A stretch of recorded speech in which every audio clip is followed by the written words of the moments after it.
This hearing of the Subcommittee on Delivering on Government Efficiency will come to order. Welcome, everyone. Without objection, the chair may declare recess at any time. I recognize myself for the purpose of making an opening statement.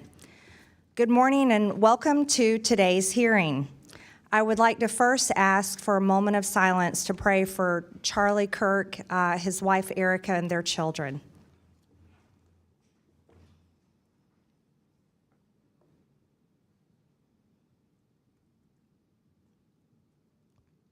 Thank you. Humans have been trying to control the weather for centuries. Native American tribes perform ceremonial dances to summon rain during droughts. The Mayans sacrifice humans to their rain god. Today, people are still trying to control the weather, but some things have changed. Modern attempts at weather control don't appeal to divinity. Instead, they use technology to put chemicals in the sky. Cloud seeding, for instance, uses silver or lead iodide to try to increase rainfall in a specific location. What's also changed over time is the scale of ambition. Today's advocates of geoengineering don't just want to address droughts or improve conditions for agriculture. They want to control the Earth's climate to address the fake climate change hoax and head off global warming. That, of course, requires massive interventions. What methods do they use? One is to remove carbon dioxide from the atmosphere. Yes, the same carbon dioxide that keeps plants alive and prevents mass starvation. Another method they want to use is to block the rays of the sun from hitting the earth. You heard that right.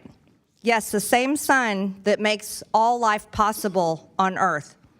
Some scientists think they can predict and control the impact of geoengineering, but even the best scientific models will never be able to capture all of God's wonderful creation and nature's mysteries. So we can predict the real impacts these global scale interventions would have little better than the Native Americans could know the impact of their rain dances. And we're not talking about experiments that take place within the four walls of a laboratory. Our world is the laboratory, and we happen to be the lab rats. Blocking the sun would have unknown consequences that no scientific climate model could ever reliably predict. This could include serious reductions in crop yields, significant changes in plant and animal life, disastrous ozone depletion, not to mention the damage done to human health. The reality is that the federal government has a long history of experimenting with weather modification. That includes a 1947 attempt by the military and General Electric to intercept a hurricane off the coast of Jacksonville, Florida. It includes an event in the 50s and 60s where the U.S. Army admitted to spraying a mysterious chemical fog over a neighborhood in St. Louis, Missouri, which residents now claim it is giving them cancer. It includes Project Storm Fury, a series of efforts in the 60s and 70s to weaken hurricanes by seeding clouds with silver iodide. And it includes Operation Popeye, an effort to create monsoons to aid our military efforts during the Vietnam War, literally weaponizing weather. While these are different events scattered throughout history, a serious campaign to commercialize geoengineering to fight global warming would be a vastly larger enterprise and profitable. Hundreds of billions of taxpayer dollars could disappear into the coffers of research universities and the academic scientists who beat the drum of global warming alarmism. Venture capitalists are already trying to get rich backing companies like Make Sunsets, which inject aerosols into the atmosphere to reflect sunlight back into space. It's worth asking, what if scientists could somehow manage to create a temperature dial that could be rotated to reliably set the global climate? Who would control the dial? After all, people in different regions prefer different weather conditions based on their local geography, economy, and way of life. The global climate impacts everyone and doesn't respect state or national borders. So would we need a world government to make choices on how to turn the climate dial? Where does it end? Despite the profound questions around geoengineering, the scientific community is pressing ahead, and they are getting financial support to do so from universities and left-leaning philanthropists like Bill Gates, who has funded geoengineering research. A June 2023 Biden White House Science Office report on solar engineering notes, academia, philanthropy, and the private sector have examined preliminary applications of climate intervention techniques such as stratospheric aerosol injection and marine cloud brightening, which are techniques classified as solar radiation modification, or SRM, intended to rapidly limit temperature increases. One thing we learned from COVID is that it's a mistake to allow the professional scientific community alone to determine federal science policy. The same professional scientific community that closed ranks around the need to close schools and businesses due to COVID is of a single mind when it comes to global warming. They are convinced that global warming is such an immediate risk to mankind that it justifies the catastrophic risk of blocking out the sun. It's for the greater good, they say. I don't think it's the job of the federal government to help these people play God with the weather. In fact, I think it's the job of Congress to protect our people and make sure that weather and climate control experiments and activities do not create adverse, unintended consequences for the rest of us. That's why I'm grateful for the transparency the Trump administration is shedding on this issue. Leading this effort is EPA Administrator Lee Zeldin. I am now going to play a video clip in which he recently addressed this issue personally and directly.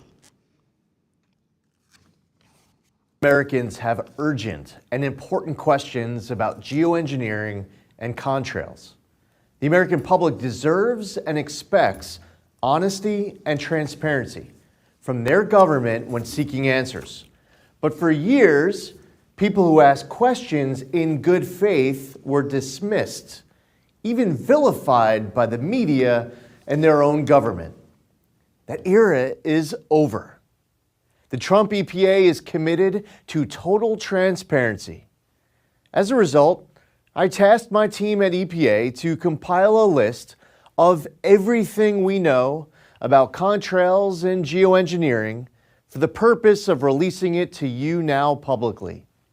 In other words, I want you to know everything I know about these topics, and without any exception. Instead of simply dismissing these questions and concerns as baseless conspiracies, we're meeting them head on. We did the legwork, looked at the science, consulted agency experts, and pulled in relevant outside information to put these online resources together. Everything we know about contrails to solar geoengineering will be in there. That means that anyone who reads through this information will know as much about these topics as I do as EPA Administrator. To anyone who's ever looked up to the streaks in the sky and asked, what the heck is going on? Or seen headlines about private actors and even governments looking to blot out the sun in the name of stopping global warming? We've endeavored to answer all of your questions at the links on your screen. In fact, EPA shares many of the same concerns when it comes to potential threats to human health and the environment, especially from solar geoengineering activities. The enthusiasm for experiments that would pump pollutants into the high atmosphere has set off alarm bells here at the Trump EPA. Prior to now, EPA has never been this proactive to raise awareness about concerns with geoengineering and to stop this activity from being scaled up. This is what it looks like when government actually listens to the will of the people and doesn't try to squash it. You can always trust this administration and this EPA to take your concerns seriously, answer your questions honestly, and carry out the will of voters with integrity. I look forward to hearing from our witnesses, but first I yield to Ranking Member Stansbury for her opening statement. Thank you, Madam Chairwoman. Well, DOGE is back, and there's going to be a lot to unpack in this hearing. But I think first and foremost, we want to acknowledge that the purpose of this subcommittee and why it was created in the first place by the majority was to root out waste, fraud, and abuse. That's literally the mandate for the DOGE subcommittee. And I want to emphasize that we remain focused on that mission. In fact, we are working on a report on the waste, fraud, and abuse that we're currently seeing in this administration. And I think it's important to also recognize that we are 14 days from a government shutdown. And so I'm troubled to see that this subcommittee, which is designed to address government spending, to streamline efficiency of government programs, has strayed so far from its mission, especially as there's such pressing matters facing our country, including a government shutdown, the passage of the big ugly bill, which not only drove up the federal deficit by $4 trillion, but is kicking millions of Americans off their health care and about to make their health care premiums go up, tariffs that are causing inflation to go up and putting small family businesses out of business, an administration that's flouting the rule of law every day, and a total lack of transparency in the Epstein case as the administration has still refused to comply with the subpoena that this committee issued. So there's a lot of important things that this committee could tackle, and I would think that a topic involving environmental science would be more well-suited to a committee that actually deals with science or environmental issues. But I am happy to talk about climate change and weather modification. It's a topic that I've spent many years of my career working on. In fact, I worked more than 20 years as a water resources manager working on drought and water planning issues in the state of New Mexico, and I know how important addressing drought and water issues is for our farmers and ranchers out there. And personally and professionally, there's a lot to discuss with respect to weather modification. And so if we're going to talk about it, let's talk about it. Certainly, there's a lot of DOGE-related topics we could talk about with respect to climate change and weather programs, including the dismantling of climate, natural resources, and emergency response programs, the firing of federal officials, dismantling of EPA, the illegal freezing of federal funding, removal of the U.S. from international climate agreements, dismantling clean energy programs, catastrophic response to natural disasters, including what we saw in Texas. And all of these topics would be ripe for an oversight hearing. So I hope that we can use this hearing to discuss some of those issues. But with respect specifically to weather modification, whether it's cloud seeding or other technologies, I actually agree with many of the assertions about the need for further discussion, further science, and potentially further regulation of these particular technologies. But it's important that we distinguish between fact and fiction, between clickbait and real solutions. So let's talk about some facts. Weather modification and cloud seeding, as was mentioned, it's a real thing. It exists. It has been practiced in varying forms since the 1940s. Increasingly, folks are looking at this as an opportunity to increase rain and precipitation, but the science is still out on many of these technologies, and we absolutely need to understand what are the implications for air quality, for precipitation, and the implications also for water rights in the West, because this could have far-reaching implications. But it's also important to understand that many of these technologies are in the R&D phase. They're in limited use in a number of states, and it's not actually technologies that the federal government even widely supports. This is largely in the private sector. So in the world of science, it is widely acknowledged that more science is needed to understand use, efficacy, and impacts of these technologies. So those are the facts. Those are the facts. But it's hard to understand why we're discussing banning these practices outright in this committee when the Oversight Committee in another subcommittee, literally as we're sitting here right now, is having a hearing about dismantling the Environmental Protection Agency. And the actual bill under discussion in this committee is trying to use the EPA to regulate these particular practices. So the inconsistency in governance is very confusing here. But there's a more insidious issue here, which I think we've already heard in some of the comments, which is the using of the platform of Congress to proffer anti-science theories, to platform climate denialism. and to ultimately put our communities at risk by continuing to put out disinformation. So I'm grateful that we're joined today by Dr. McCracken, who has spent his career very distinguishedly at the national labs, helping to bring together scientists globally and across the United States to understand climate change, its impacts, and to help our communities really understand what is real here in terms of the science. And we hope to dig in to understand what we can do to help address drought, fire, and flooding, and how it's impacting our communities. So with that, I yield back, and I thank the gentlelady.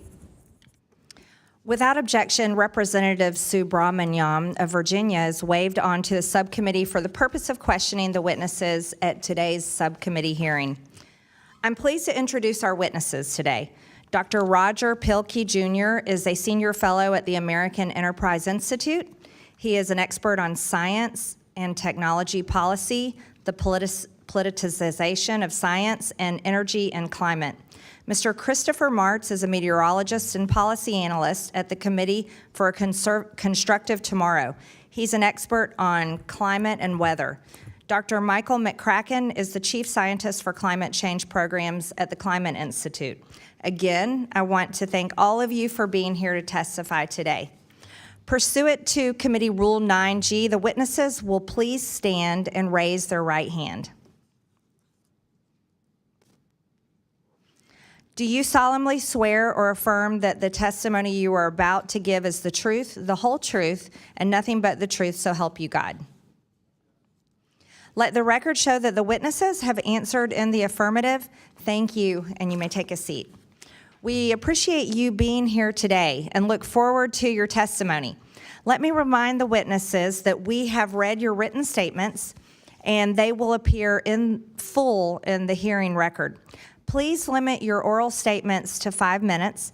As a reminder, please press the button on the microphone in front of you so that it is on and the members can hear you. When you begin to speak, the light in front of you will turn green. After 4 minutes, the light will turn yellow. When the red light comes on, your 5 minutes have expired, and we would ask that you please wrap it up. I now recognize Dr. Pilkey for his opening statement. Chairwoman Green, Ranking Member Stansbury, thank you for the opportunity to testify today. For the past 30 years, I've studied the connections of atmospheric science research and decision-making, first as a scientist at the National Center for Atmospheric Research, then as a professor at the University of Colorado, and most recently as a senior fellow at the American Enterprise Institute. My written testimony discusses policy issues associated with weather modification and geoengineering. My prepared remarks begin with 3 recommendations, followed by 10 take-home points, which those are discussed in depth in my written testimony. So first recommendation, Congress should enact legislation to improve oversight of weather modification activities, including first, requesting an assessment from the National Academy of Sciences that precisely quantifies what is known and unknown about the effectiveness of weather modification projects to date, and clarifying the prospects for ever being able to achieve certainty in quantifying that effectiveness. And second, improving the required reporting and communicating of weather modification activities under the 1972 law that defines weather modification in the United States. Second recommendation, Congress should standardize U.S. federal law governing weather modification, ensuring that all states are governed by identical legislative authority.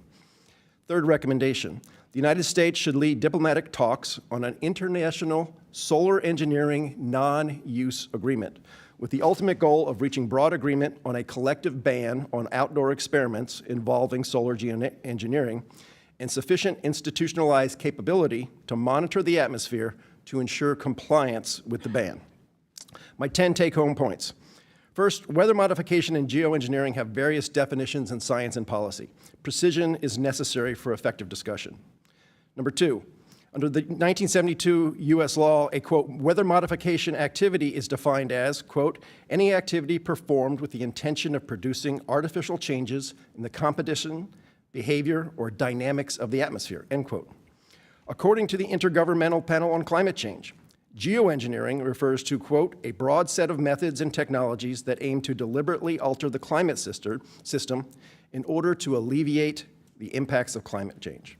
Thus, most forms of geoengineering fall under the definition of weather modification activity.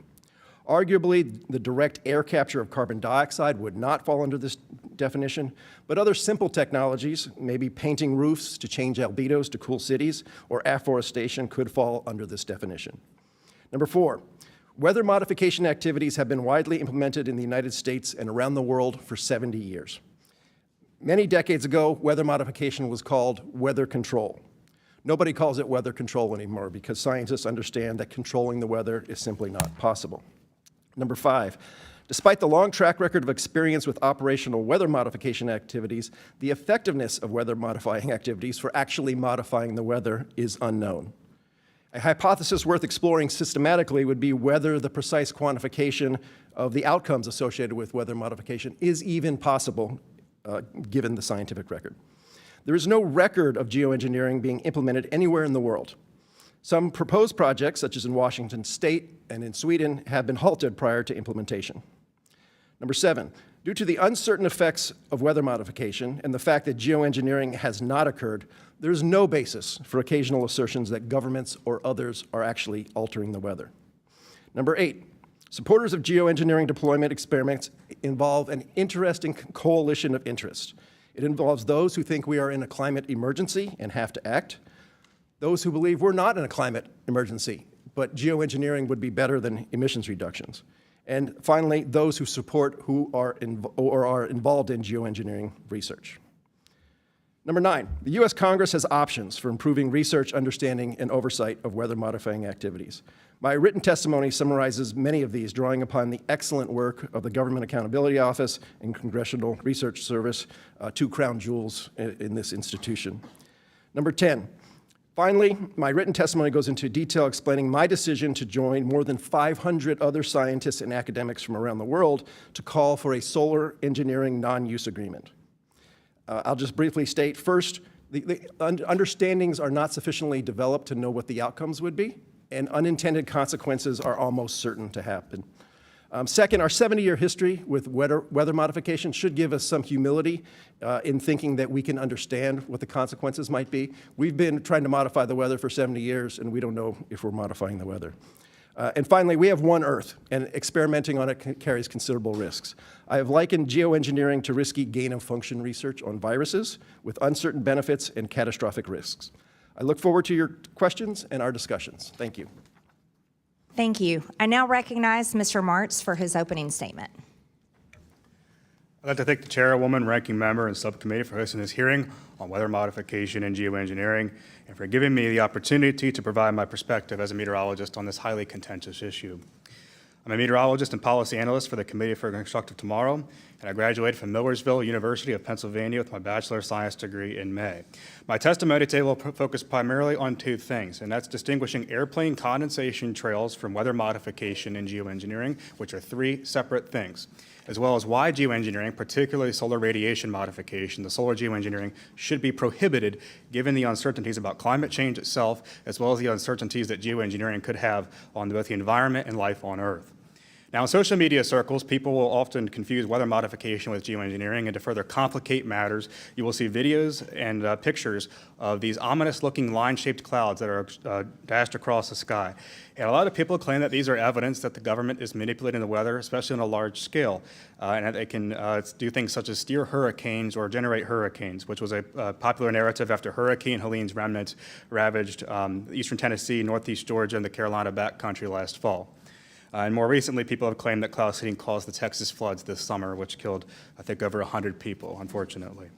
Now, contrails are line-shaped ice crystal clouds that form at altitudes above 20,000 feet behind jet aircraft. The exhaust from aircraft is primarily composed of invisible water vapor, CO2, and tiny particulates such as soot, which act as cloud condensation nuclei, which make it easier for water vapor in the air to condense onto those surfaces and form droplets, which then freeze and form these cirriform clouds that are artificial type cirrus clouds that resemble the feather-like clouds you see in the sky ahead of a warm front. Now, although contrails are definitely more common today than they were 30 years ago, that's largely because there's increased air traffic. And there's no compelling evidence that contrails are being deliberately created to alter weather patterns or block out the sun's energy, especially since contrails actually have a net warming effect on the planet. Now, in my written testimony, I attached a photograph of contrails over London in September 1940. Now, weather modification, on the contrary, is a completely different issue, and it is very real, although its effects are uncertain. It is the deliberate attempt to alter local weather patterns. The most common example of this is cloud seeding. And there's two different methods of cloud seeding. One is injecting clouds, especially mixed phase, convective clouds in the summertime with these agents, these hygroscopic water attracting particles like salt to increase rainfall. The other option is in the wintertime, especially in the Intermountain West, which has faced water storage problems for the last 25 years due to drought and also increased water demand from a growing population. They inject wintertime clouds with dry ice and silver iodide to increase snowpack.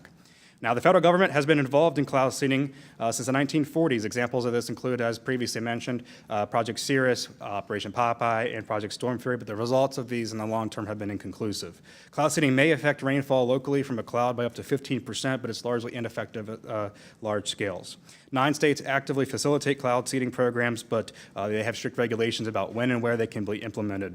And there are 2 states, however, that have banned it, which is Florida and Tennessee.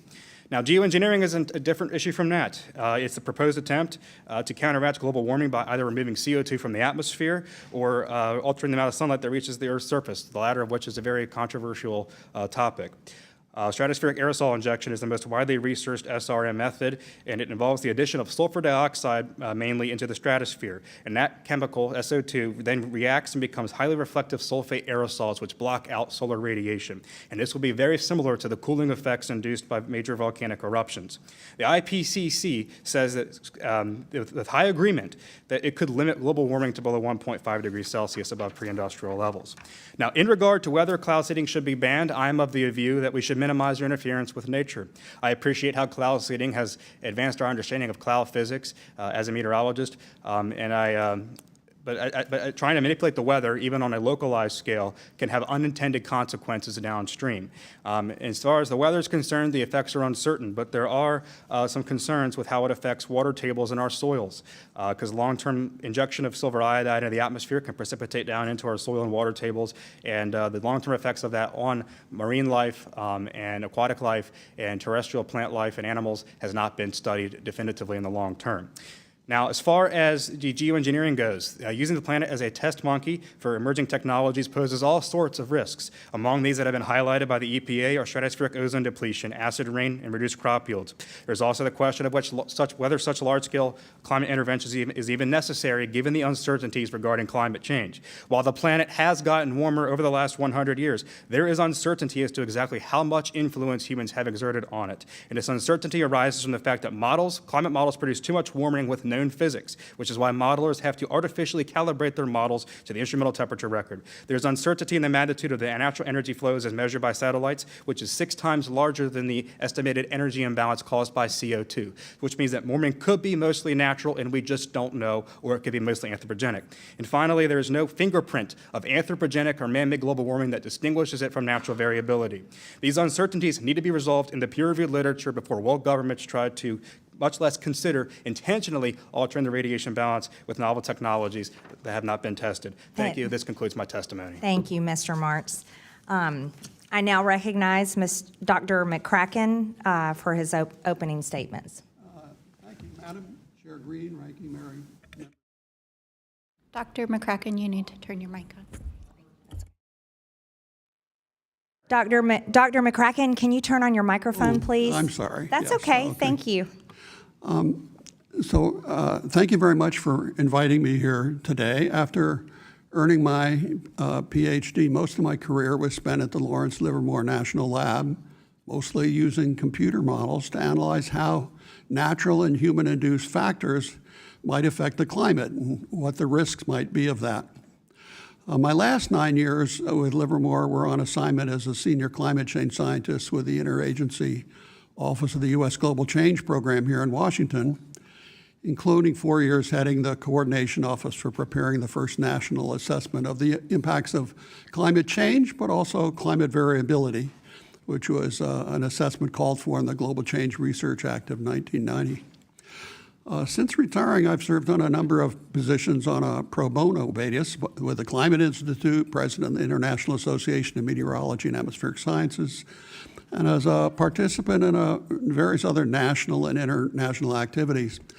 I'm currently on the steering circle of the Healthy Planet Action Coalition, which is a group that favors consideration of climate intervention or geoengineering, and on two groups that are seeking actually to address the issue, to make energy more affordable. I want to say I'm not a paid employee or consultant of any organization. I'm here speaking as a scientist, and the views are my own. A primary lesson from the research career and from the scientific community is that climate change has changed in the past. Climate has changed in the past, and so it can be expected to be changeable in the future. And what scientific research has shown quite clearly is that these changes are not random. It isn't not just climate doing something randomly. There are causes. In the past, that has been things like volcanic eruptions or changes in the Earth's orbit around the sun, changes in atmospheric composition, changes in land cover. And research is really indicating now that global warming over the last 2 centuries is primarily being due not to natural factors, but to human-caused influences.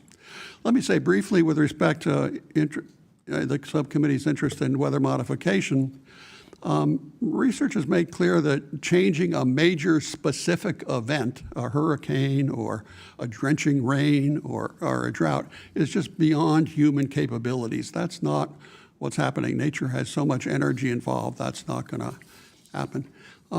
As my fellow panelists have said, there's not really scientifically convincing evidence that it works, but there's not scientifically convincing evidence that it doesn't work. And so it can perhaps increase rainfall in some very dry places. And this is because it's so uncertain, that's exactly why there's so little weather modification actually going on. It's just not clear it's a worthwhile investment, and it certainly cannot cause massive floods or hurricanes.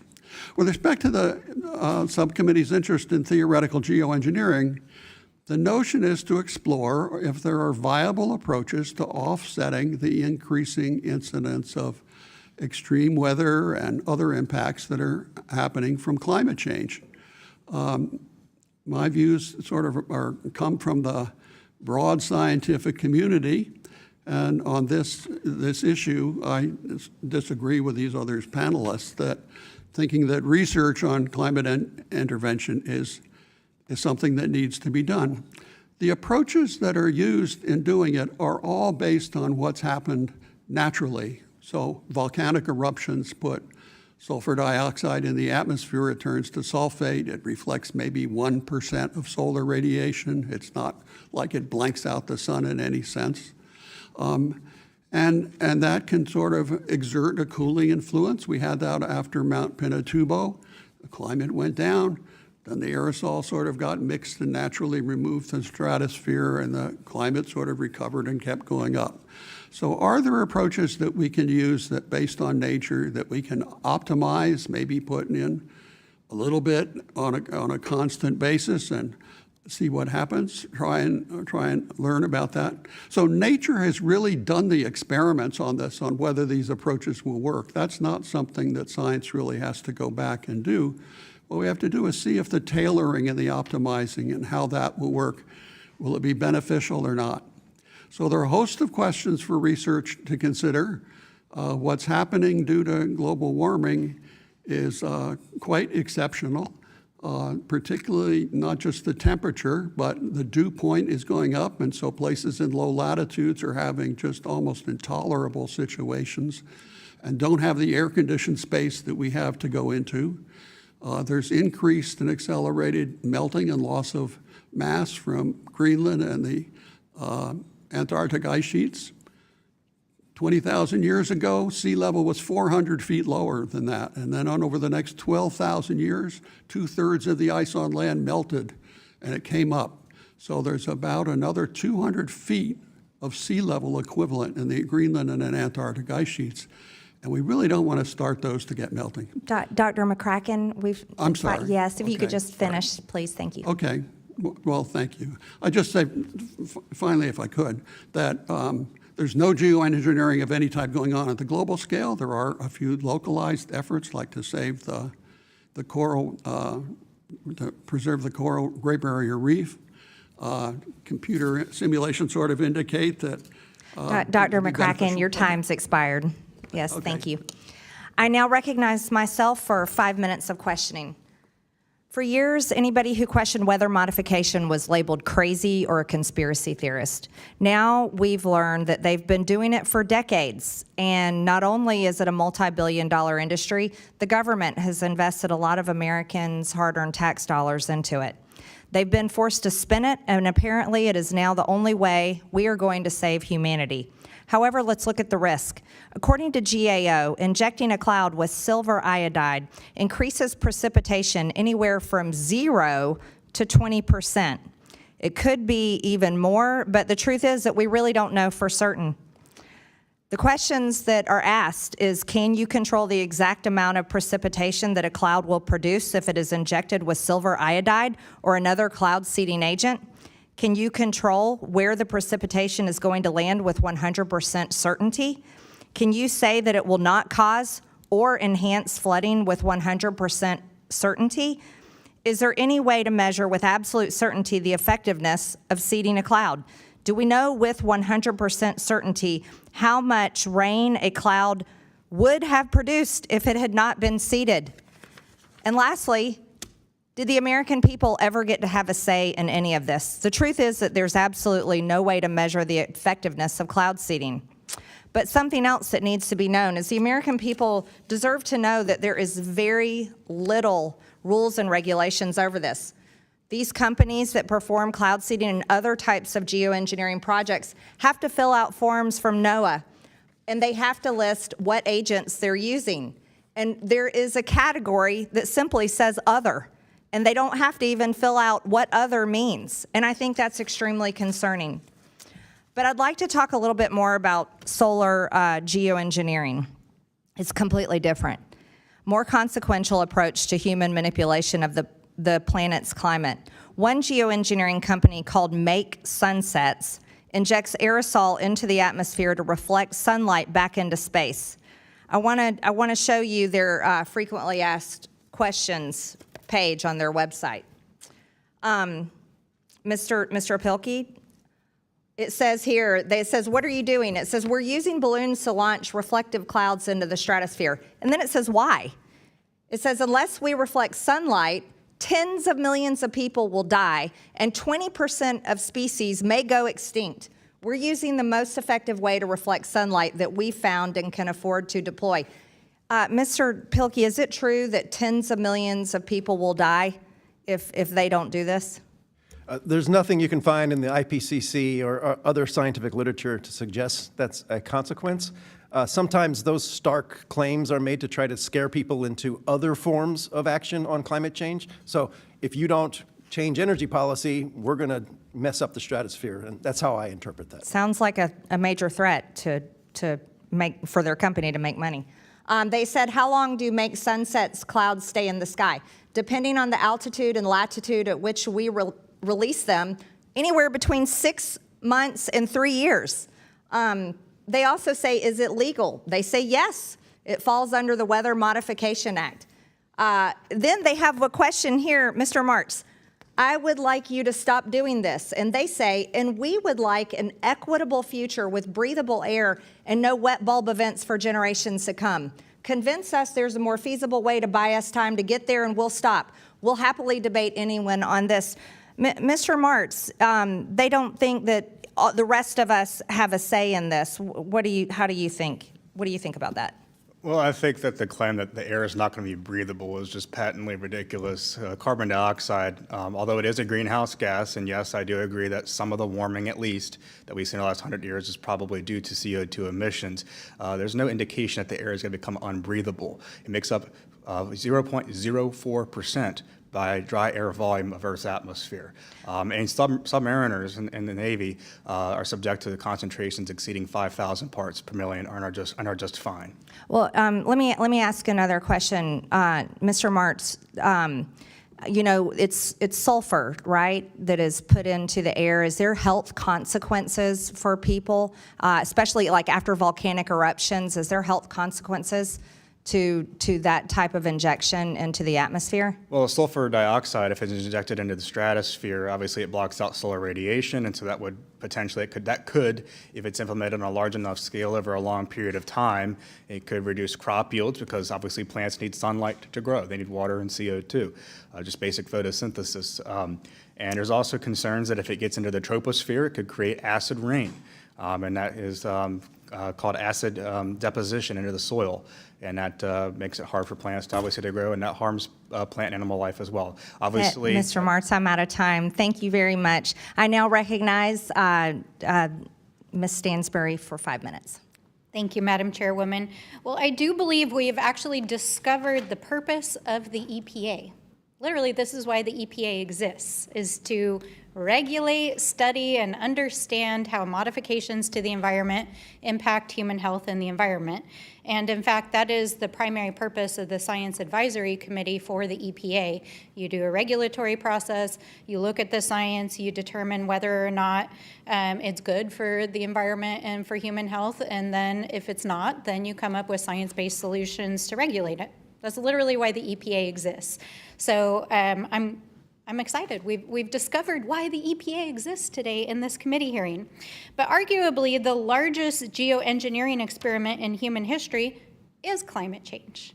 And Dr. McCracken, I am really grateful that you're here to help us cut through the noise on all of this. You've had a distinguished career at our premier national labs, and you've also been intimately involved in helping to bring together consensus around climate change, including to understand both the global implications in carbon emissions and also what that looks like in terms of downscaling for specific places.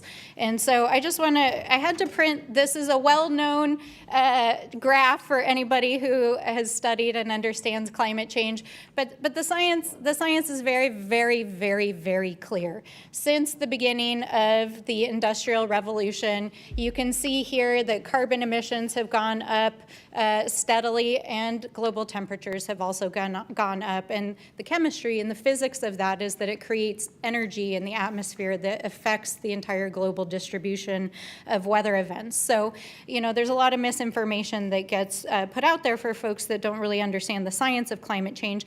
And it's representation at the local scale is very different in different places, and it's always changing. So, Dr. McCracken, I hope that you can help us understand a little bit more. I mean, at the most basic level, we have the opportunity to educate the public here in this committee today. What is the global scientific consensus about how we address this? Well, so we have good indications that what's happening with the carbon dioxide is it's coming from human activities, primarily from fossil fuels, some from deforestation. And we know also from history and physics and a number of other ways that that's going to lead to trapping of heat and making things warmer. If you want to stop getting warmer, and we've been going up significantly at a very rapid pace compared to geological times, you basically have to stop and phase out CO2 emissions. Exactly. And, you know, I want to just correct something that was discussed earlier, which is that the idea was put forward that somehow we want to eliminate carbon dioxide on planet Earth. That's not, let's just be honest and clear about this, that is not possible by the laws of physics. Okay, so let's just say that. But really what we're talking about is reducing the amount of atmospheric carbon that is in the atmosphere so that we get back to something more approximating pre-industrial revolution activities, because it is driving the capture of heat on planet Earth, and heat creates energy. That's just, anyone who's taken physics or chemistry, that's what climate change is. It's increasing energy on planet Earth, and that causes more extreme flooding, more extreme storms, it causes drought in some places. It changes the whole distribution of how the planet's energy functions. And that is really what climate change is. So in terms of reducing our carbon footprint, you know, we're headed in the coming months into the latest incarnation of the Council of Parties, the COP, to prepare for international climate negotiations. The president has removed us from climate commitments, and the GOP has just taken away many of the tools we have to reduce carbon emissions through the big ugly bill. Tell us what the consensus is in the scientific community about addressing carbon pollution in the United States. What do we need to be doing here in the United States? Well, we've started by trying to use efficiency. We've started by trying to change our energy system. The key thing about our energy in the U.S. is most of the renewable energy, solar and wind, is out west and in the Midwest, and a lot of the demand is in the East Coast, and which is unfortunate. So what you do with natural gas when you have a different place where the source is and where it's needed is you create pipelines. We need to do the equivalent of a pipeline for electricity across the U.S. It would be very beneficial to the country to do that, and is necessary to get the cheapest energy for the future. Thank you. The gentlelady's time has expired. I now recognize Mr. Cloud from Texas for 5 minutes of questioning. Thank you. Thank you all for being here. I think most people, back home tuning into this would first of all be shocked to find out that maybe some of the suspicions, like weather modification is one of those things that's like not really been talked about, and people are like, is it happening? Is it not? I don't know. I see things online, and then come to find out like, okay, this has really been happening for decades. This is not conspiracy theory. This is like fact. There's businesses involved in doing this, and that brings up all these questions about how is this happening? How is that permitted? Is any business just able to go out and, hey, I want to modify the weather in my area because I want rain? Well, what about these people who don't want rain, and where are those lines, and how does that work? And then there comes the liability side of this. Recently I'm from Texas, and so I was there at Kerrville when the tragedy happened, and everybody's concerned. Some cloud seeding happened a couple of days prior. I'm not a meteorologist, you are, and Mr. Martz, and I guess there's an understanding that that was too far away, I guess. But it does bring up the question about liability, and if it was, would the business be liable then or not, and all these questions. I was wondering, Mr. Pelkey, if you could touch on kind of those thoughts and what the current framework is, and just kind of give us a 101 for the citizenry, in a sense. Yeah, let me say, I've been aware of weather modification all my life. My dad was a meteorologist. Yeah, but you're involved in this, right? And so when I was preparing for this hearing, I looked at the NOAA database, and I was, shocked to find there was more than 1,100 reports in that database covering the last 10 years or so. So weather modification is ongoing, and the reporting is not particularly good. Assessing the effectiveness is not good, and that leads people to ask questions. So if we go back to Project Cirrus back 1947, I think it was Hurricane King, it started dissipating, and then it took a left turn and then struck the U.S. It's a natural question when someone intervenes in a system to say, did your intervention cause this bad thing to happen? This is why I've recommended having a very public, very authoritative study. We can't have Republican science and Democrat science. We have to have science that's trusted by everyone to assess what weather modification has been done, what have been the effects. If we don't know what the effects are, what research can we do to know those effects? And if we can't know the effects, maybe that would structure how we think about going forward with that technology. Mr. Martz, do you want to speak to that? Yeah, I largely agree with that. I was actually going to bring up Project Cirrus, which obviously was a concern. There's also the concern, in the case of like geoengineering. I know it kind of going off topic from weather modification, but it's a similar kind of issue here. If you were to, again, if they were to implement this and it were to be successful, it were to cause, a few tenths up to maybe a degree Celsius of global cooling, over the course of 3 to 5 years. And of course, you'd have to continue to do that over several years because the aerosols mix out. Mm-hmm. But there's also the concern that say we did this, and the instantaneous cooling occurred, and there was a really cold winter, that sent temperatures plunging below zero down into Louisiana. We saw this actually this past winter with a Gulf Coast winter storm and the Arctic outbreak. Say something like that happened, well, people will then probably blame that on the geoengineering. In fact, we know kind of through what natural variability, obviously the effects of this with volcanic eruptions. In 1815, Mount Tambora erupted and caused the year without a summer in 1816 when there was 2 feet of snow in Vermont in June. And during that same period, there were frosts in Georgia, the chairwoman's district. So there's definitely concerns about that, and there would be lawsuits filed. After Project Cirrus, there were lawsuits filed.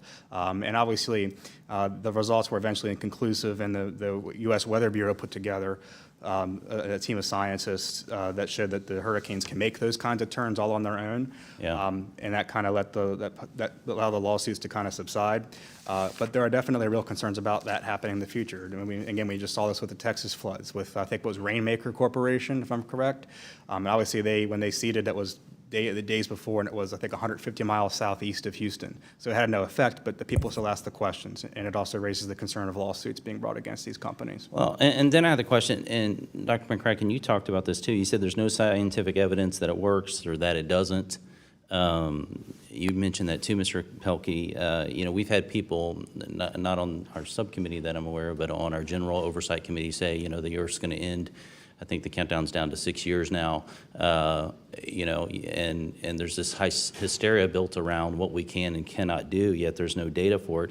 And I'd just say, our economy, we've spent trillions of dollars on this, and are we actually moving that data out? Or, what's the question on that? And anyway, Yeah. Thank you. I now recognize Ms. Norton from the District of Columbia. Thank you, Madam Chair.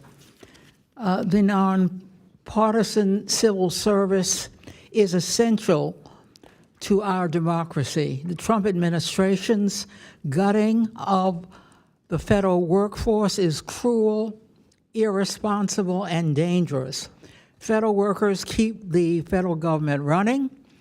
They do essential work every day that keeps Americans safe. Nonpartisan civil servants at the Federal Emergency Management Agency provide aid after storms, hurricanes, floods, tornadoes, and wildfires. The agency's employees have warned Congress that the federal government is not ready to respond to hurricane season.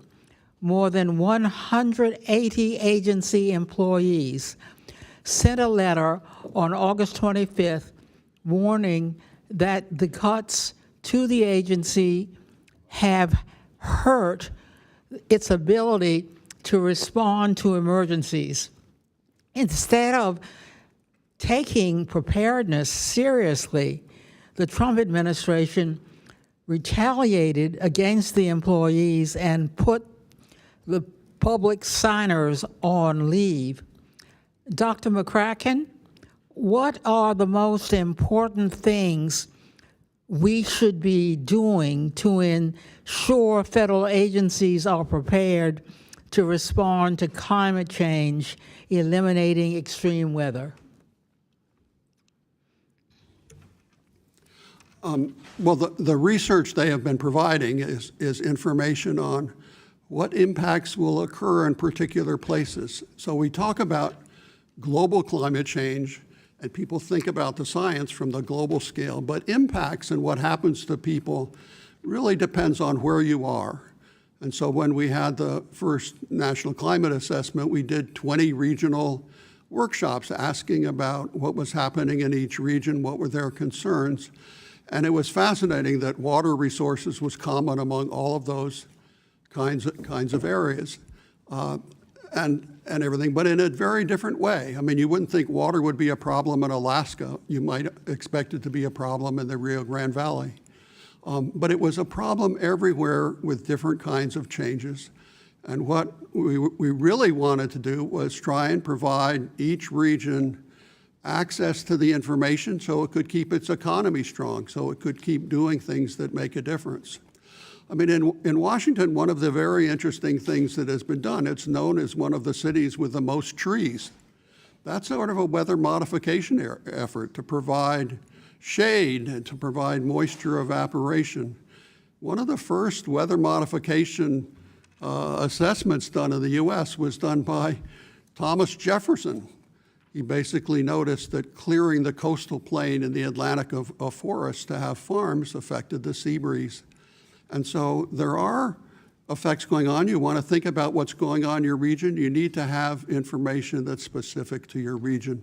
And that's a translation issue of getting from the global models down to what's happening locally. What is the statistics of the weather that is going to change?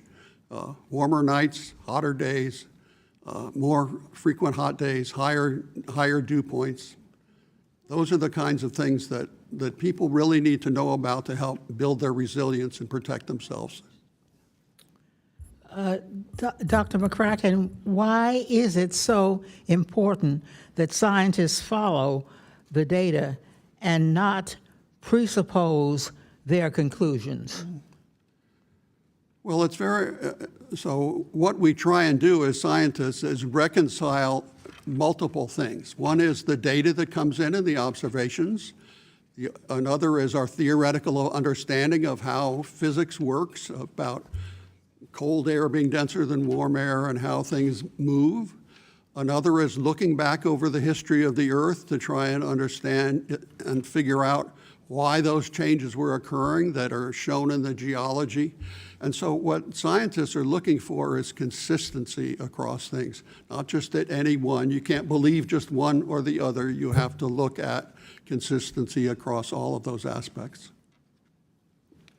Thank you, and I yield any time remaining to the ranking member. The gentlewoman's time has expired. I now recognize Mr. Burchett from Tennessee for 5 minutes of questioning. Thank you, Chair Lady. Briefly, Mr. Martz, can you explain what cloud seeding is? Yes, I can. Happy to explain it. So cloud seeding is the attempt to enhance rainfall or snowpack on a very localized scale. And obviously Localized meaning? We're talking on like a couple kilometers, few kilometers scale. Okay. Yeah. Are the materials used in cloud seeding safe? There are some concerns with silver iodide and how that when it precipitates out into the soil. There's concerns that it negatively can affect marine life, aquatic life, terrestrial life because of the release of silver at high concentrations. As far as dry ice, the dry ice method of it, which those pellets sublimate into CO2, that's a harmless method. Would you feel comfortable drinking a glass of water with several parts per million of silver iodide in it? I probably would not want to do that, no. Okay, that's a good answer. Are states seeing measurable successes in cloud seeding? Not on a very large scale. We're talking not on a scale that's over 200 kilometers.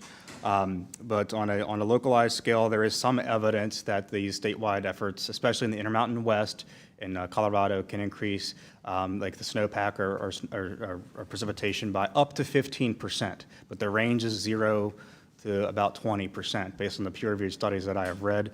But there's not a 100% success rate with that. That being said, I don't think that we should be trying to do that. Are you familiar with the process where they basically do it in a grid and then they follow it on the satellite to see where the rain had fallen to verify in fact that it was effective or not effective? Yeah, I've seen that they do. There's obviously control areas and areas of experimentation, and the results are very inconclusive in the literature on that. And basically the process is they put this stuff in the air, it gets in the clouds, moisture condenses on it, and it falls in the form of water droplets or snow, whether due to the temperature, correct? Correct. Okay. Is it possible that there could be lawsuits in the future of people say they're being robbed of their rainfall? Say if the winds were in a westerly position and the clouds were to empty, say in one county that was east of this area, and then they thought that the rain should have come to them, and yet it was literally stolen from them by the cloud seeding prior to that? I think that I think there could be concerns for lawsuits of stuff like that for sure.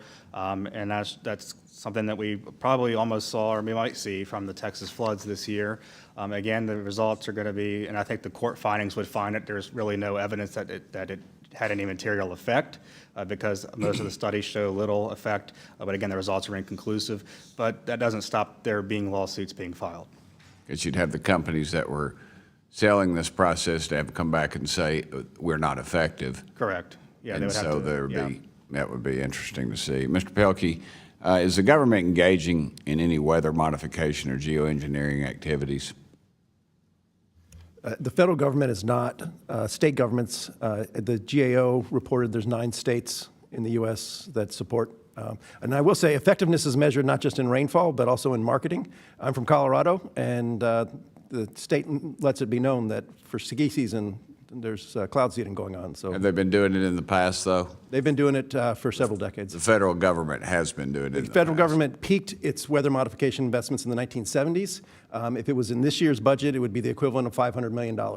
So it was a substantial effort, but it did peak and it has declined. Okay, what was the end result of that? Uncertainty, as you heard, that there's not a lot of good science out there to say cloud seeding has this effect in this region. And I question whether it would even be possible, because when you do an experiment, you have a control, and then you have the experiment, and you compare the two. We have one Earth, and so you can use models and so on, but it is very difficult, I think, for weather modification to reach that bar of certainty that would be required to understand cause and effect. Okay, yet we keep investing in it. Could the weather modification activities of other countries have a harmful effect on Americans? So this is one where I think it necessarily has to be international. It's we've heard in the 1960s, the U.S. government sought to employ weather modification techniques as a weapon of war.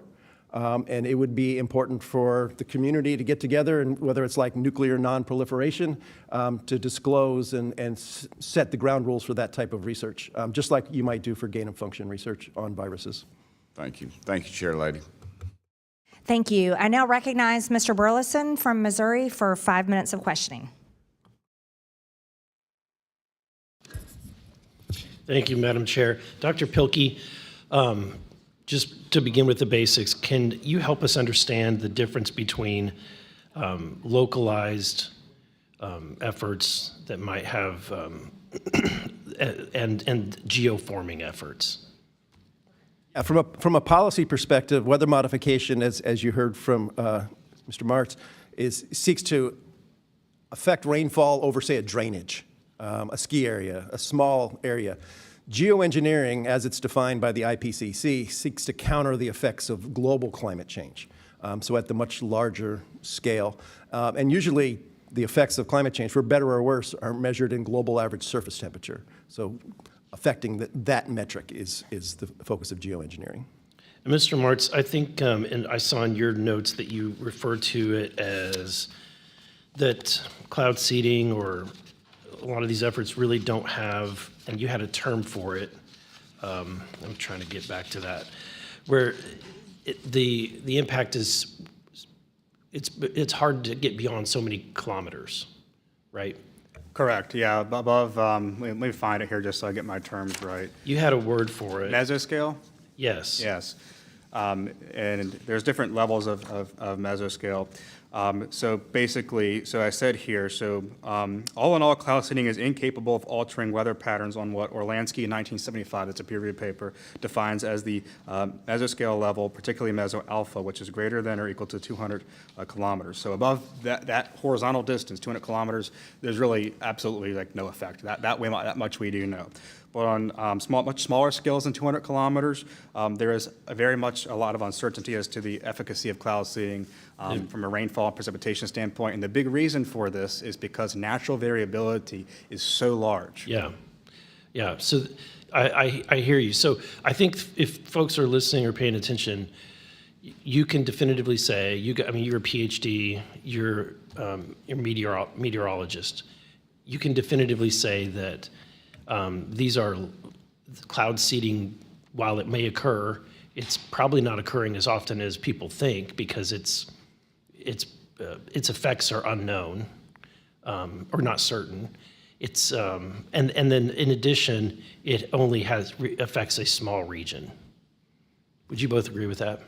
Yes, for all the effort that's been put into weather modification, if it is having an effects, they're not large enough that we can really see them very clearly. I would agree to that, yes. Would you say that in general, we kind of have a little bit of an arrogance about our impact on this planet? Very much so.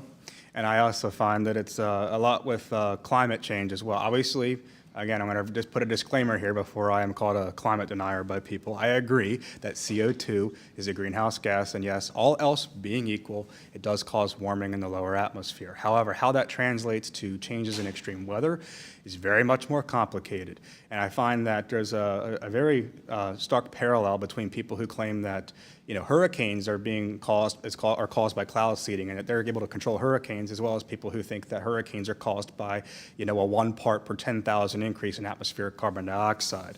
And in fact, in my chart here that I shows data that shows that neither hurricane frequency nor intensity, as measured by the Cumulative Cyclone Energy Index, have increased since 1990, and that's data from Colorado State University, actually one of the schools that Dr. Pilkey's father taught at, I believe.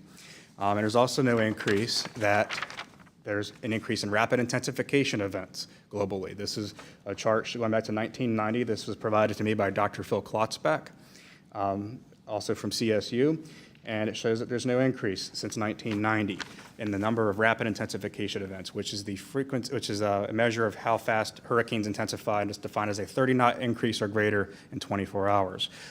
So there have been increases in heavy rainfall in some regions, and there's been decreases in other regions, and some of that could be tied to a warmer, atmosphere and the Clausius-Clapeyron relation. But overall, the idea that we are able to control weather, even through climate change, is largely grossly overstated. Thank you. I yield back the rest of my time.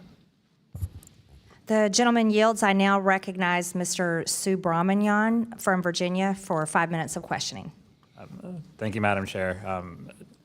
I'm very concerned about this administration firing climate scientists and scientists generally, and cutting off research for science. We had a really good group of people outside NASA yesterday talking about the importance of science and climate science. And Dr. McCracken, I would just get your thoughts on what is going to be the implications of cutting off this kind of research and these types of firings, and what is that going to mean for our future when it comes to our climate as well as science generally in our country? Well, without the information, it's hard to get projections of exactly what's going to happen, to get the best information so people can prepare themselves, can be resilient, so society can design infrastructure that will withstand things. When you increase the temperature, when you have the CO2 concentration high, the 90% or so of the warming is going on in the ocean. What happens when the ocean warms, it keeps the air warm, but it also evaporates more moisture. And when that moisture-laden air comes over land and runs into a mountain range or a mesa or something, it forces out these drenching rains. And it's happening not just in Texas, which was really tragic, but there's also been tragic events in Pakistan and India and other locations that when the ocean warms, that heat just adds to the moisture. And if the ground is saturated in water already, all the additional moisture that comes out will run off. And that creates floods that are larger than the region is used to. And these weather events are costing us tens of billions of dollars, not more, as a country. It's going to cost us trillions eventually. What can we do to prevent these weather events in the future? Well, if you want to stop ocean warming, you basically have to stop having carbon dioxide trapping infrared radiation and energy. That's hard to do to get rid of all the CO2 emissions. They provide a very valuable service, and so it's proving difficult. And that's why climate intervention is something we want to look at. It's an approach to trying to see if you can suppress the heating of the atmosphere as a whole, mainly of the ocean if you can, because the land will respond pretty quickly. But the ocean buildup of heat is something that will persist for very long times, and it just causes these atmospheric rivers that are occurring that hit California, that are hitting other countries. It's a very serious issue and can cause great harm, and it's very hard to withstand it as things happen. And do you think are we too late? Is there things we can still do when it comes to curbing the negative effects of climate change?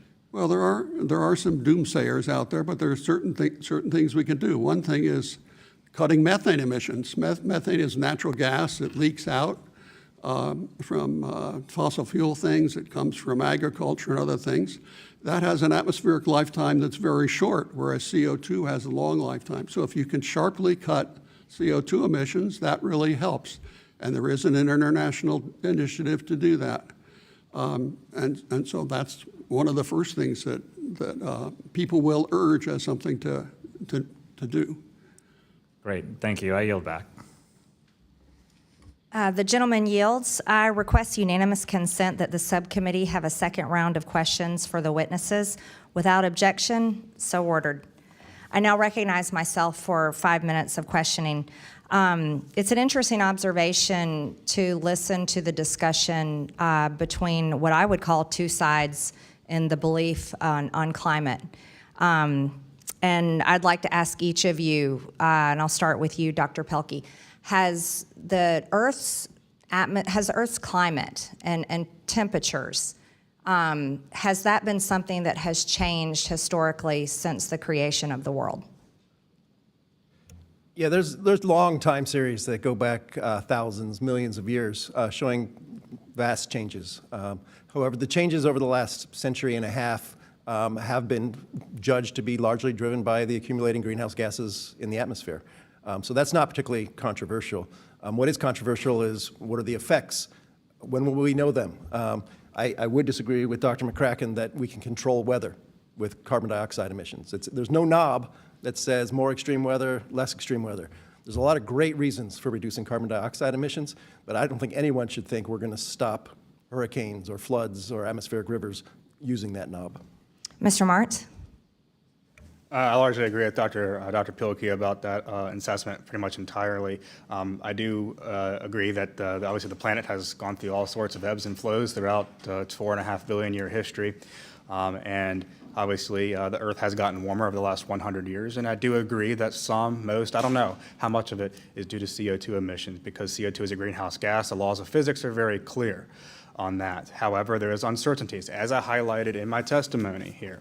And this is something that some of the scientists who work very closely on this, one of them is Dr. Roy Spencer at the University of Alabama in Huntsville. He's the science team leader on one of NASA's satellites that measures the radiation flows in and out of the atmosphere. I know him very well. Yeah. Mr. Martz, I only have a short amount of time. So obviously the natural energy flows in and out of the Earth's atmosphere. Right, but that's not controlled by man. I mean, did man create the Ice Age? No. Yeah, right. So none of us were alive back then to know for sure. Dr. McCracken, do you believe that the world has seen climate changes since the creation of the world? Well, I'd say I'm convinced by the evidence that has happened, yes. Yeah, thank you. I'd also like to ask you all if you believe that people, regular people, the American people, and people all over the world, do they have the God-given right to clean air, clean water, clean crops? Or should governments and for-profit businesses and then scientists be allowed to override ordinary people, citizens of the United States, and spray all types of chemicals into the air, whether it's from the ground or in the sky? Who has a God-given right over that? Dr. Pilkey. Yeah, that's in my testimony. That's why I called for enhanced oversight and regulation.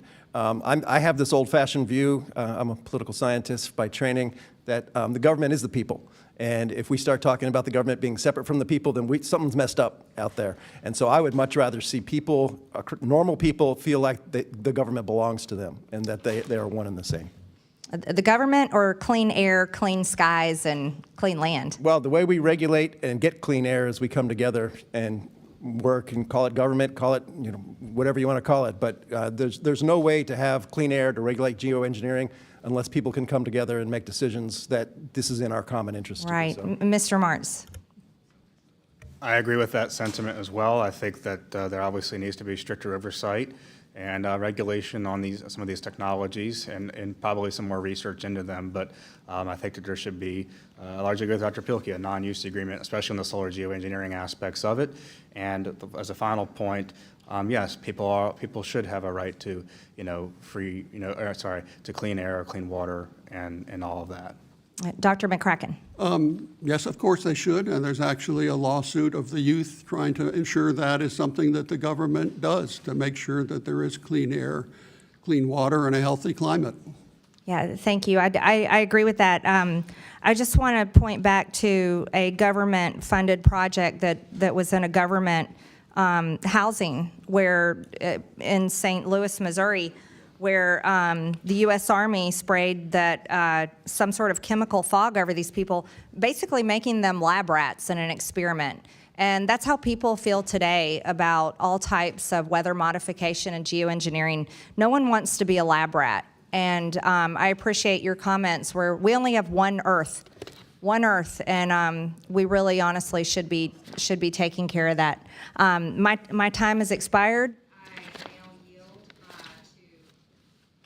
Mr. Giddle from Texas for 5 minutes of questions. Thank you, Madam Chairwoman. Thank you all for being here. Dr. Pilkey, could you just briefly explain the difference between cloud seeding and geoengineering? I'll give you the broad brushes, but cloud seeding is an effort to modify precipitation over a small scale. Geoengineering is an effort to counter the effects of human-caused climate change at the planetary scale. Got it. And last July, as you know, there were catastrophic floods in Texas. Have you seen any evidence to suggest that cloud seeding contributed to those floods, exacerbated the problem, or had any impact on them? I'll defer to Chris, who's talked about that in his testimony. Sure. Hi, Congressman. There is no evidence that, while there is, let me backtrack here. While there is evidence that cloud seeding can be effective, there's also evidence that it's not as effective. So there's very inconclusive results and literature on it because natural variability is so large.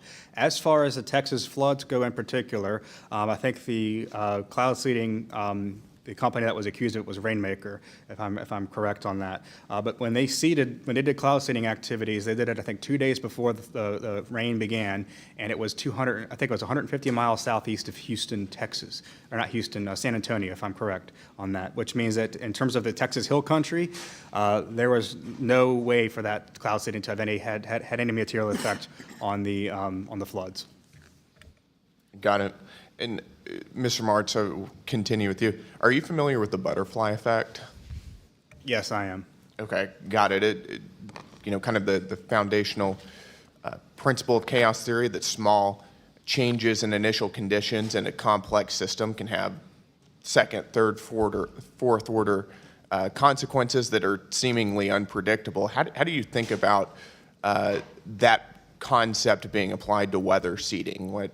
Small changes in a complex system, and how can you understand, or how can we get comfortable that there aren't going to be third, fourth order impacts of potentially much larger magnitude? Well, I think that there are, again, obviously very much large uncertainties about it, and obviously some more research into it needs to be done, probably on a modeling effort, but trying to, I think that to do it as far as the environmental impacts of it in particular need to be studied, especially with silver iodide and how it affects our water tables and our soil, because there's definitely concerns about that. And I think there needs to be more laboratory studies on that, and more research that's funded to do that kind of thing. Given the complexity of the issue here and how large that this problem is, how do you study something like that? No, I think that you would employ a group of scientists and do some sort of bipartisan effort to look and see what we know about it, and to do a comprehensive, thorough report that would be people from different perspectives that come together and discuss and mesh out the details, and then conduct experiments on it, because in science, you can't just use even modeling. You also have to test things and do it through a laboratory experiment to have observations, because all science is numbers.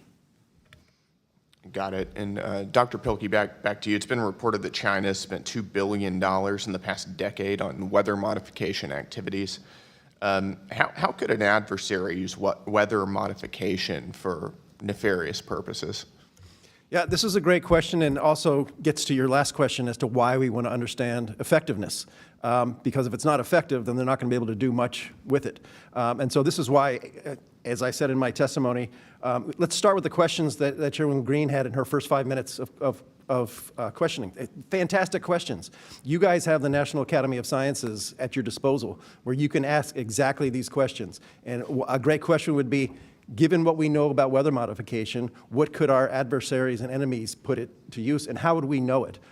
I will also say this is one reason why it's really important to make sure that the observations and monitoring of our atmosphere is fully funded, not just for scientists to do research, but so that we can... What is your opinion on how an adversary could use weather modification? So my understanding is that weather modification is not particularly effective. And so based on that level of knowledge, not much. But it's certainly something that I would want a range of experts to weigh in on, given that we don't know what's going on in China and elsewhere. Got it. Thank you. Madam Chair, I yield back the remainder of my time.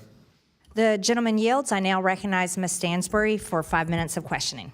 Thank you, Madam Chairwoman. Well, there's a lot going on in this hearing, so I want to kind of break it into pieces because I think it might help parse out some of the challenges I think the conversation is having. So let's talk about cloud seeding as a technology. As a technology, the idea of cloud seeding is it's based on the physics of clouds, which is that in order to have rain or precipitation, a water droplet has to be heavy enough to condense to fall out of a cloud. That's what cloud seeding is based on. And so there's been experimentation going back to the 1940s to introduce different particles into the atmosphere to see if dust or these other chemicals can create a precipitation moment, and has been identified by a number of our witnesses today. There is still a lot of research to be done about its efficacy. There are studies that have showed in certain instances it may have increased the probability of a specific incidence of precipitation, but there's also a lot of data needed, and there's a very robust analysis that GAO has engaged in and talked to experts. So that's the science around cloud seeding. That's cloud seeding. But climate change is a different situation. Let's talk about climate change. And I think every single witness here has identified that there's no dispute in the scientific community that global carbon emissions have gone up, and that we know from observational data. This isn't a theory. This is not like, oh, we're trying to figure out if this is true or not. The data are very clear. We have had an increase in global temperature. It has manifested in regional temperature increases across different parts of the planet. And in places like the American Southwest, like where I'm from, it has manifested in an increase in temperature year after year, especially over the last 30 years, a decrease in precipitation year after year for the last 30 years, and the most intense drought we've seen in recorded history since there was a major geologic change in the planet. That's just facts. That's just observational data. That's just measuring what we see in the environment. So there's no dispute over that. And so what scientists have consensus about is that carbon is a pollutant that is coming from industrial activity all around the planet. It is a challenge that involves the commons, which is our atmosphere. I agree wholeheartedly with the chairwoman that we should be regulating, spraying, or putting things into the atmosphere, and that's exactly what the EPA does. That is why the EPA, on the consensus of scientists not only across the United States, decided to regulate the emission of carbon, because we know it's contributing to changes in the global atmosphere that's increasing energy in the atmosphere. that is producing measurable effects on the ground. Now, I agree that the incidence of individual weather events, the ability to change the trajectory of individual weather events, whether it's something as powerful as a hurricane or something as powerful as an atmospheric river, as was stated by Dr. McCracken, those are events that are so massive in scale. We don't know that a individual entity or pollution in one place is culpable, if you will, for an incident happening. What we're talking about is a change in global chemistry and global atmospheric physics that is driving the distribution of weather events all across the planet. And that is why it is a common pool problem. It is why we need international climate agreements. It is why tens of thousands of scientists around the world are urging countries to take climate action now. It is why the United States regulates carbon, or was until Donald Trump took away those regulations just a couple of months ago. It's why we measure carbon emissions. It's why we're prepared as Democratic members of Congress to go show our faces in good faith on international forums that the United States still stands strong with climate action. Because as one of my colleagues just pointed out across the aisle, it is an international problem.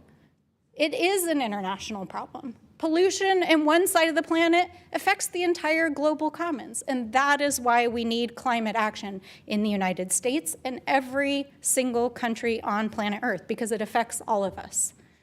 So that's what the science tells us, and I want to just be clear on that. And with that, I yield back. The gentlelady yields. I now recognize Mr. Fallon from Texas for 5 minutes of questioning. Thank you, Madam Chair. Appreciate it. And I love this civil discourse. We need more of it in the country, that's for sure. Dr. McCracken, thank you for coming. And it's not often that I get to talk to and converse with somebody as learned as you, sir. You were graduated from Princeton, is that correct? Yes. In 64? Excuse me? In 1964? 64, yes. I don't know when that became 61 years ago. Isn't that something? But it is a long time ago. Fair to say you've been a climate scientist for over half a century? Yes. Sir, do you think that there's a growing tendency for those in power, or at least I should say for some of those in power, to engage in climate alarmism? The scientists try, when they speak about it, to be very careful in how they talk. But I'm not talking about scientists. I'm talking about politicians. No, but in the media and others, things get simplified and amplified.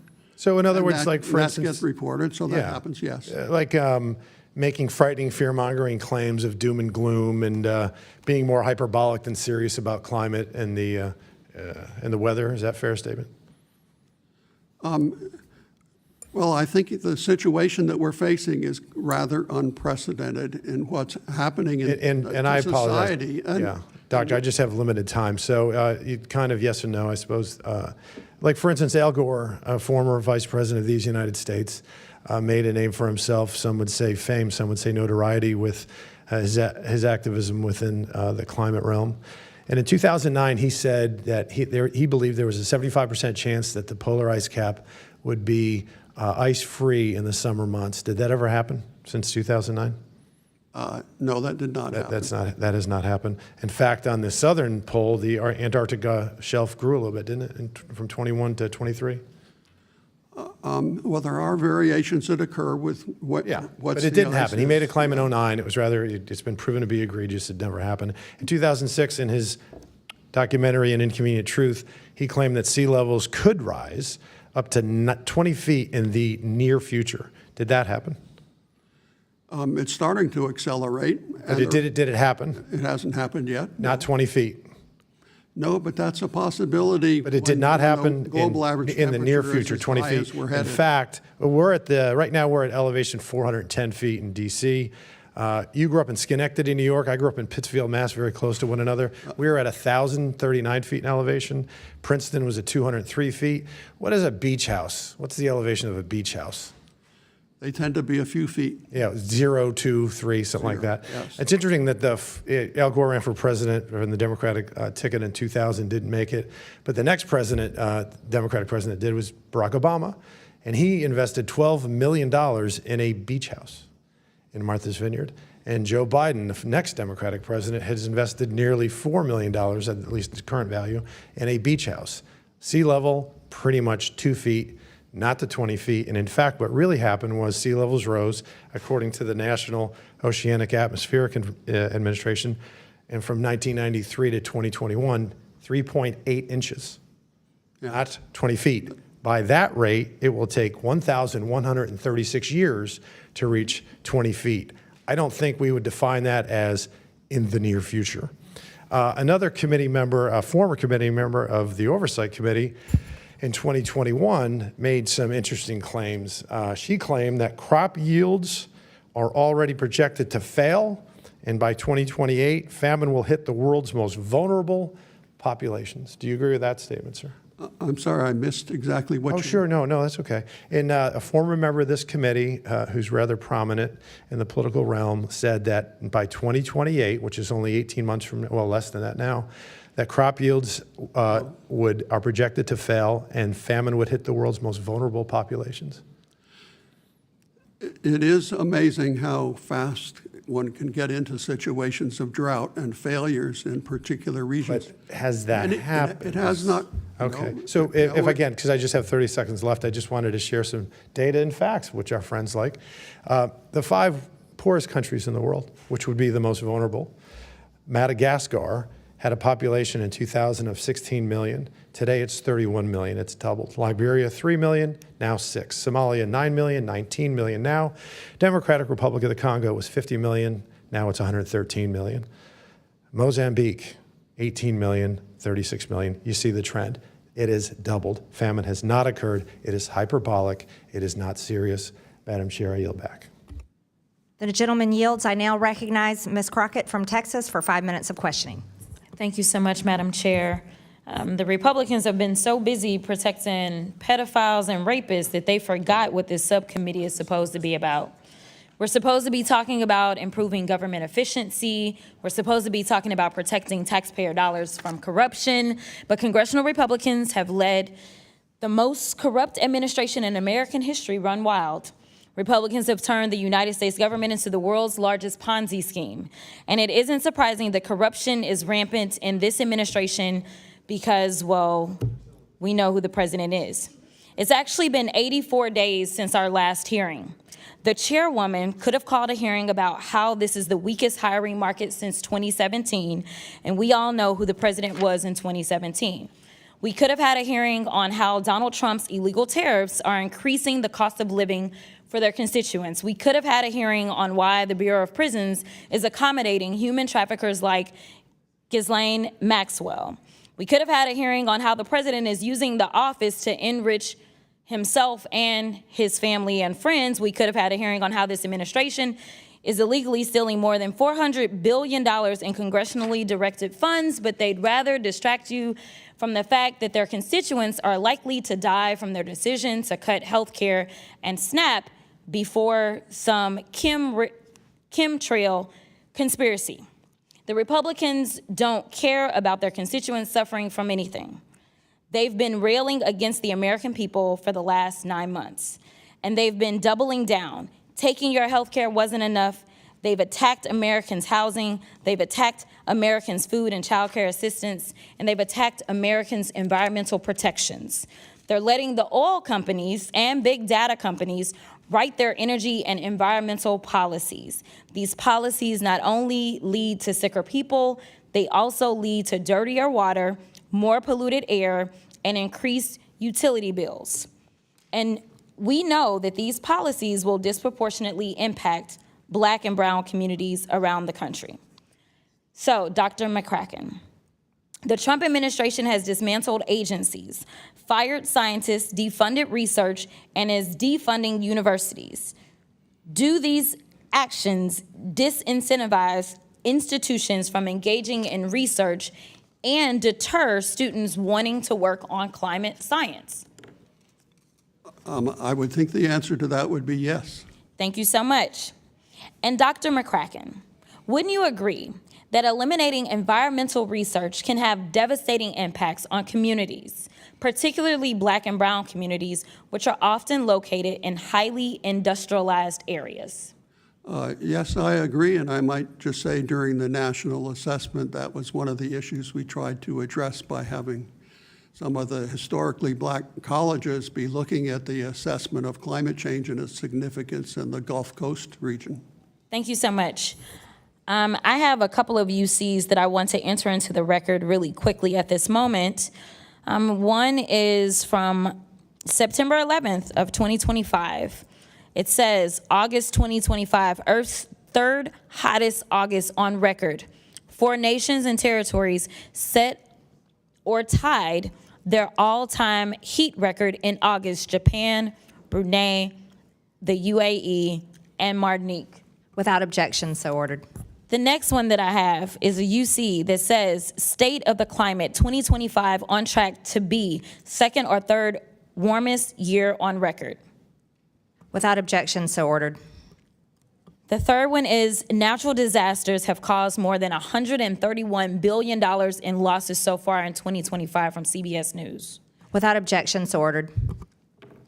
The reason that I wanted to point these things out, because I think that we can't have a hearing like this unless we settle on some basics. One of those basics being that climate change is real. Whether or not any individual has accurately predicted exactly the day or how bad it's going to be and when is one thing. But the reality is that as I was listening in, while I wasn't physically here, I was tuned into the hearing, I will say that even the Republican witnesses admitted that we are heating up. So the question is, what is it that we need to do to actually turn the heat down? Unfortunately, it seems like this administration's decision has been to defund any and everyone that actually could work on saving us, because we don't know what will happen if this daggone planet, and yes, it's more than the United States, heats up to a ridiculous amount. I can tell you that other countries acknowledge that climate change is real and that we have real work to do, and it is within the science realm instead of the conspiracy realm. And thank you. With that, I will yield. The gentlelady yields. I now recognize Mr. Jack from Georgia for 5 minutes of questioning. Well, thank you very much, Madam Chairwoman, and I want to commend our witnesses for your testimony. I found it enlightening throughout today's hearing, and if I could start with Mr. Martz, just to establish for this subcommittee's record, could you briefly describe for us the history of weather modification within our country? When did it start, and how did we arrive to where we are today? Weather modification has been proposed at least since the 1890s, to my knowledge, probably before that. Back in the 1940s is really when it got started. Obviously, there was Project Cirrus, and then it really started to peak during the about the 1960s and 70s is when it peaked, and starting in the 1980s, it started to significantly decrease on a federal level. There's still a lot that's being done at a state level and a local level, but the federal government, as Dr. Pilkey had mentioned, is not largely involved in such activities. And to understand the science behind this, as I understand, in the 40s and 50s, scientists started experimenting by using, if I'm not mistaken, silver iodide and dry ice to simulate precipitation. And you mentioned, and I'm glad you did mention, Project Cirrus. This matters to both the chairwoman and I because we represent the incredible state of Georgia. But if you could brief this committee on what happened with Project Cirrus, and as I understand it, Savannah, the third largest city in our state, was struck by a hurricane because of some of the activities therein. Yeah, so Project Cirrus, an atmospheric scientist by the name of Vincent Schaefer. He worked for General Electric Laboratories, and he discovered in 1946, that by putting dry ice into an environment with supercooled liquid water droplets, that he could get it to freeze. This could be done. He extrapolated this to the atmosphere, where it could spur microphysical reactions in clouds to alter precipitation. NOAA has a great article on this. And so they partnered with a Naval Research Laboratory and the Army Signal Corporation to experiment in hurricanes. So in October 1947, I think it was October 13th, 1947, they flew 2 B-17s and a B-29, and they dumped huge chunks of dry ice, and specifically in their first round, which was half an hour, they dumped 80, hold on, where is it at?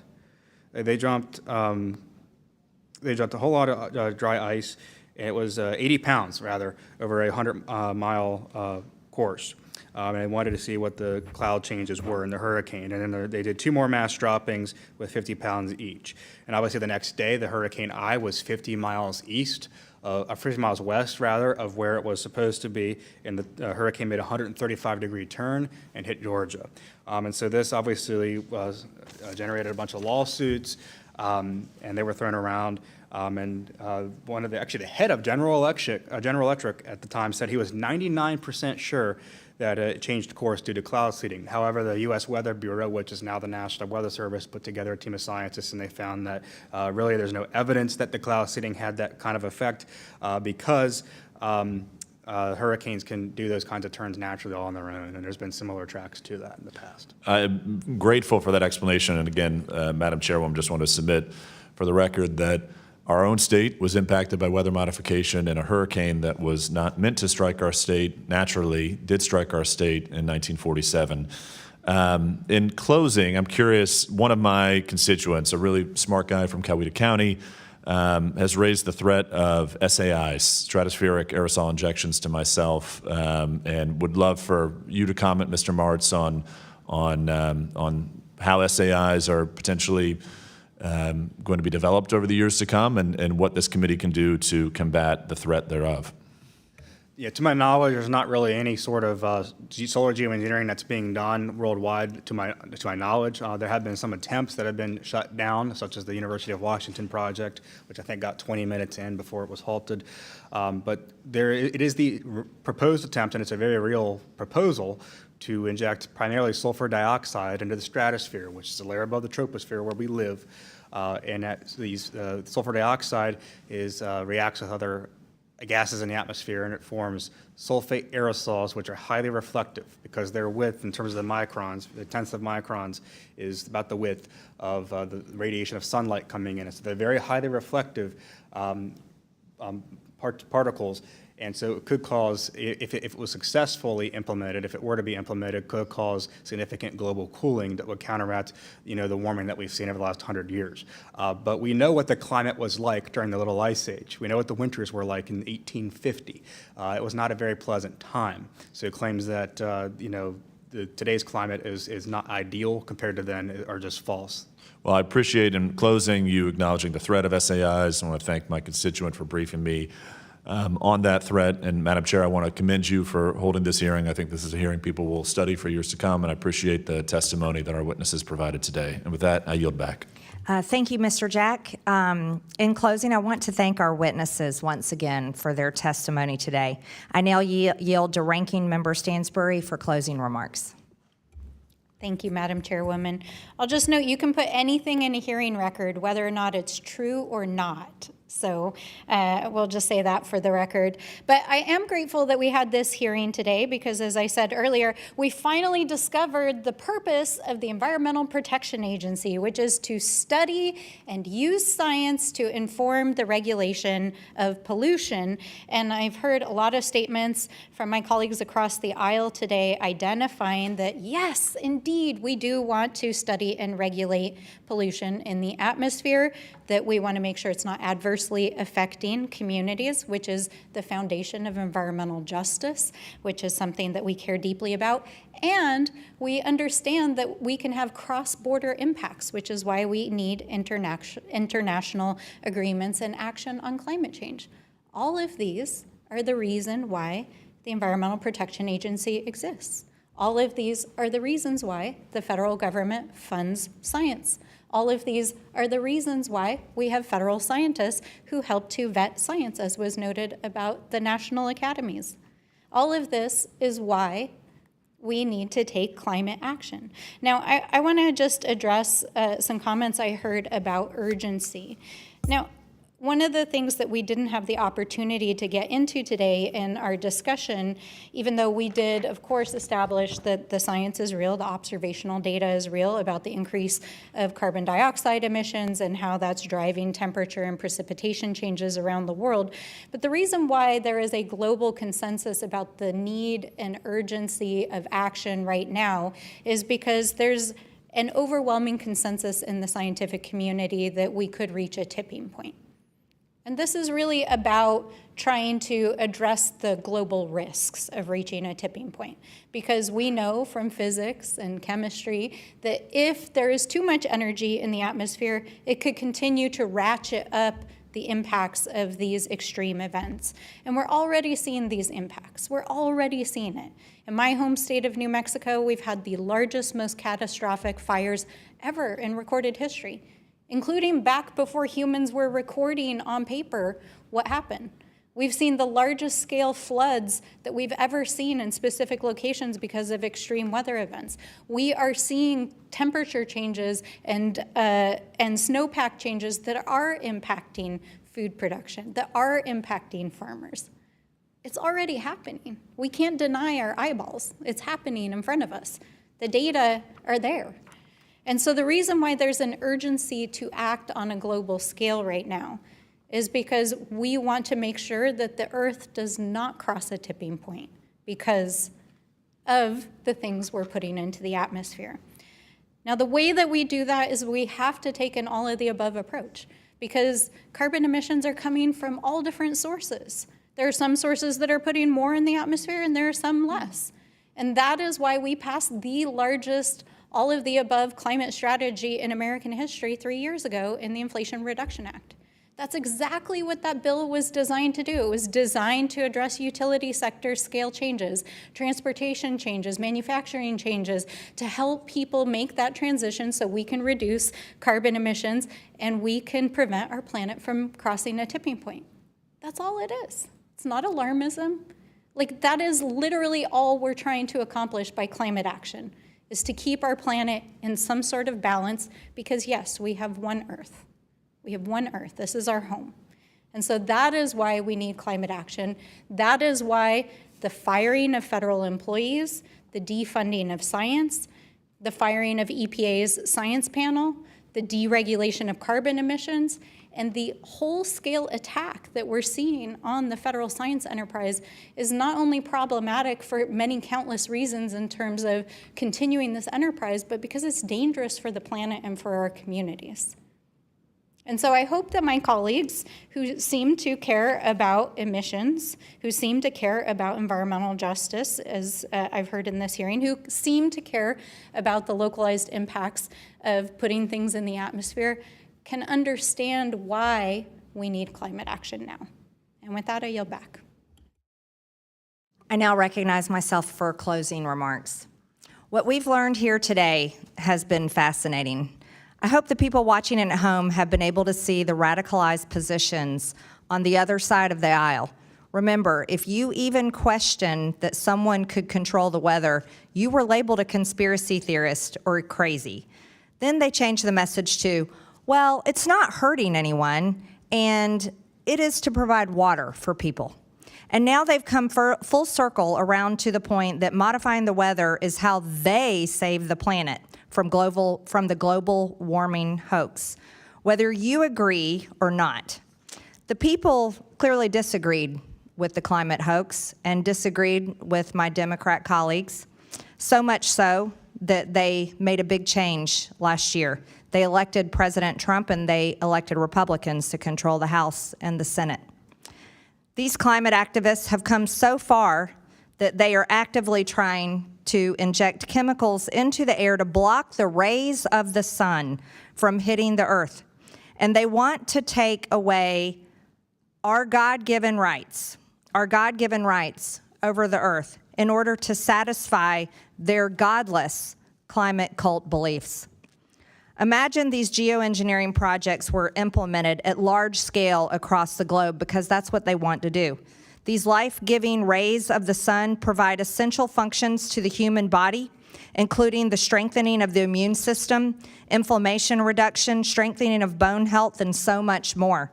The effects of the human body of a lack of sun exposure include irregular circadian rhythm, depression and mental illness, deficiency in bone strength, which can lead to a form of tuberculosis, and many more health problems.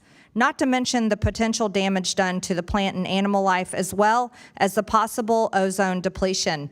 And as mentioned here with one of our witnesses, potentially cooling the earth could also cause people to freeze to death, crops to die, and could literally lead to killing millions and millions of people. Radical climate alarmists worship the climate as if it is a religion. They are so radical, they glue themselves to the road, blocking traffic, and destroy artwork in museums. They scream global warming is going to kill us all and that U.S. cities are going to vanish underwater.